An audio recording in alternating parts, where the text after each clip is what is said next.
હાલો મિત્રો, આમ જો તુવેર ટોઠાનું શાક તૈયાર થઈ ગયું છે. બ્રેડ, છાશ અને આ જો અમારે તુવેર ટોઠાનું શાક મસ્ત ગરમા ગરમ નીકળે ને વરાળ, મોજ પડી જવાની આજ તો ખાવાની. શાક ગ્રીન ગ્રીન થઈ ગયું છે.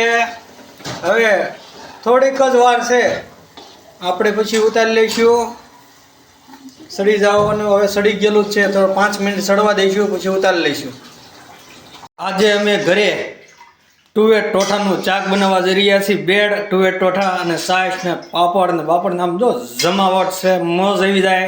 હાલો મિત્રો, સૌ તુવેર ટોઠાનું શાક ખાવા. તમે ખાધું હોય તો કોમેન્ટ કરજો, અને તમારા ત્યાં ગામમાં કઈ રીતે બનાવાય છે એ જરા કોમેન્ટ કરજો. જો અમારે આ રીતે બને છે. નમસ્કાર મિત્રો, આજે અમે તુવેર ટોઠાનું શાક બનાવવા જઈ રહ્યા છીએ. એમાં જો જીરું અને તમાલપત્ર બે સાતળવા નાખી દીધા છે. હવે આપણે એમાં એડ કર્યું છે મરચું, લીલું ગ્રીન મરચું. એને પણ આપણે ધીરે ધીરે ચાતળવા દઈશું ને એને થોડુંક આપણે એમ હલાવી નાખશું. અને પછી હવે આપણે એડ કરીશું અંદર જે આદું.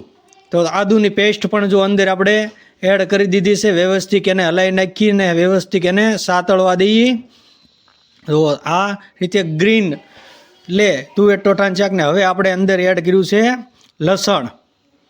જો લસણ પણ એડ કરી દીધું છે. હવે એને હલાવી નાખશું વ્યવસ્થિત, આમ ટોપ અને વ્યવસ્થિત તેલમાં સાતળાઈ જાય ને પછી એને આપણે બીજું એડ કરવાનું છે. તો આ તમે જોઈ શકો છો. જો હવે આપણે અંદર એડ કરીશું કાંદા, સંભારેલા કાંદા, ઝીણા ઝીણા જે ગ્રેવી ટાઈપના કાંદાની ગ્રેવી અંદર એડ કરીશું. અને પછી એને ખૂબ સાતળવા દઈશું, જે 5-10 મિનિટ એને વ્યવસ્થિત સાતળવા દઈશું. ને પછી અંદર બીજું આપણે વસ્તુ એડ કરવાની છે, ત્યાં સુધી એડ નથી કરવાની. ત્યાં સુધી આને વ્યવસ્થિત સાતળવા દેવાનું છે, જે એનો ગ્રીન કલર અંદર આવી જાય ને ત્યાં સુધી. જો હવે આપણે અંદર એડ કર્યા આ લીલું લસણ. જે લીલું લસણ જે છે ને સંભારેલું, એ આપણે પણ એડ અંદર કરી દીધું છે. અને એને પણ વ્યવસ્થિત તેલમાં સડવા દઈશું. પછી નાખશું ટમેટા ગ્રેવી. જે ટમેટાની ગ્રેવી પણ અંદર આપણે વ્યવસ્થિત સાતળવા દઈશું. હવે બધી વસ્તુ આપણે અંદર એડ કરી દીધી છે ધીમે ધીમે.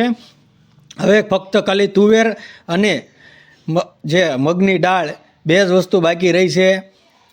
આ રીતે આપણે એને ગ્રીન પહેલાં સાતળવા દઈશું. અને અંદર હવે જો સ્વાદ પ્રમાણમાં આપણે મીઠું કે નમક ઉમેરશું અને એને વ્યવસ્થિત ચલાવ. હવે તુર અંદર એડ કરી દીધી છે, બાફેલી લીલી તુર એ પણ અંદર આપણે એડ કરી દીધી છે. ને એને હવે વ્યવસ્થિત આમ આપણે હલાવી નાખશું. એટલે પૂરી રીતે વ્યવસ્થિત આમ સડી જાય ને પછી એને આપણે ઉતારવાનું થશે. તો હવે આપણે 5-10 મિનિટ આ રીતે હલાવવાનું છે અને પછી શાક આપણું રેડી થશે. તો વિડીયોમાં એન્ડ સુધી બન્યા રહીજો. વિડીયો ગમે તો લાઈક શેર. અમારે શેયભાઈને ઉતાવળ બહુ છે, એ કે તમારો વિડીયો પૂરો થઈ ગયો એકદમ. મેં કીધું નહીં, હજી નથી પૂરો થયો, અમારે શાક બનાવવાનું છે. આમાં ગ્રેવી મસ્ત. તો એ હું એડ કરો છો તુવેર ટોઠા. બધા બહુ વખાણે, આપણે પહેલી વાર ઘરે બનાવીએ છીએ તુવેર ટોઠા. પણ ખરેખર જે આપણે બહાર ખાધું હતું ને એની કરતાં ઘરે મજા આવે, એટલે આપણે આજ ઘરે બનાવી રહ્યા છીએ તુવેર ટોઠાનું શાક.